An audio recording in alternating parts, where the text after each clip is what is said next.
Did you know that I actually think quite a lot about when to wear a shirt and when not to wear a shirt when I do these videos? And that's kind of contrary to the whole ethos that I try and espouse and try and run by when making these videos, which is to not think about it and just do what I normally do, and that is cooking in my underwear without a shirt because I run hot and I have my own apartment and I can do that. And I don't mind, obviously, food cooked with me shirtless. Um, and so that is the vibe that I do try and get across. But I do think about it a lot. Like when I'm cooking, especially for the Slobcore picnic big meals I do, like I am always a lot more mindful of all food safety stuff. Usually I just am of most. I'm not obviously a commercial kitchen here.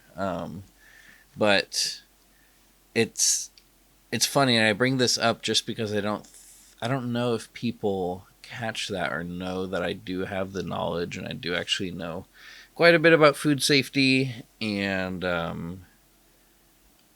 but when it comes to cooking with a shirt off, like if I'm doing it just for me or for my lunches in the week, I don't mind at all. I also have many family members and friends that I know don't mind. And so if I'm cooking up a dinner for someone that I know it's cool with, like I don't worry about having a shirt on. But even if there's someone that I like, this might, like if they ask and they're going to be grossed out by me cooking this without a shirt on, like I'm just not going to risk it. And so it's, yeah, it's funny. I do think a lot about it because the reason especially that I really do things messily and sloppily is that is the way that I am. But there also is more motivation behind it and more thoughtfulness, and that is just to show cooking kind of how it really is and show bodies kind of how they really are, especially as a big hairy guy. Like, I know there are so many big hairy guys out there that have a lot of issues with their body, and I think everyone has their own relationship with their body. I've definitely had a lot of issues. And honestly, doing these videos has helped them quite a bit.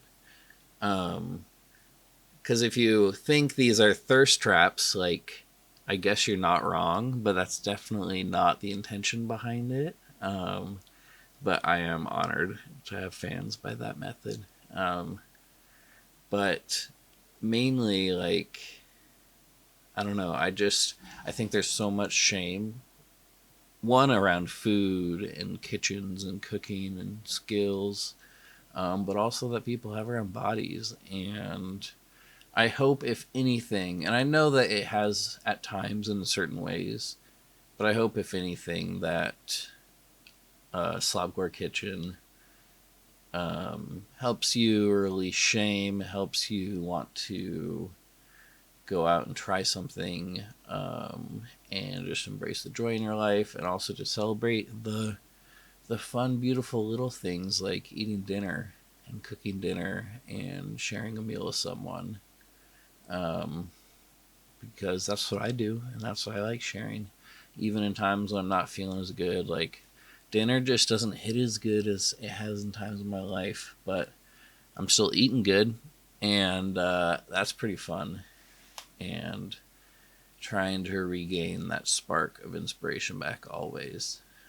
Which is funny because if you're listening to me say this, you've seen me cook hundreds, hundreds of meals in the last year. Um, so it's all a matter of perspective, ain't it? And my perspective can get a bit warped sometime, but that's life, baby. Okay, I'm gonna end this so it's not 5 minutes long. See ya.